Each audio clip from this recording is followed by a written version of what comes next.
Bengals. Now, this is the first season off an ACL injury for Joe Burrow. The Bengals took his former teammate from LSU, wide receiver Jamar Chase. They had a lot of success together at LSU. They're projected for 6 wins.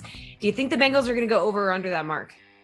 I'm going to take the over here on the Bengals too. And this is one of those ones where maybe I'm not super confident that the Bengals do break out this year. There's still a lot of factors. They have a tough division, obviously. It's probably the second toughest division.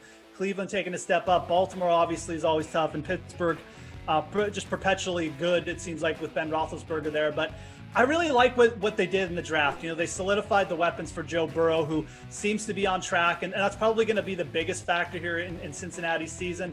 But they also they addressed the O-line, and they went defense heavy in the rest of their draft, and that's really what the Bengals need to do. They made a pretty savvy free agent signing in Chidobe Awuzie, bringing him in for the corner. I really like that. I think that's a little bit underrated.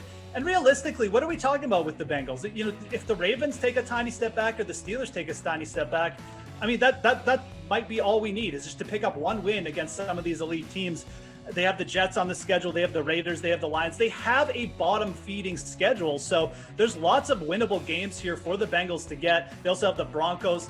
All they have to do, Jesse, in my opinion, they might just have to go 2-4 against the division this year. They did play the division pretty tight last year. I like the over here. Again, at worst, I feel like you're probably going to be looking at a push with the 6 total. So Joe Burrow comes in healthy, even just, gets a few snaps in preseason. That'll sell me here. I like the over on the Bengals. I think they're going to break out this year.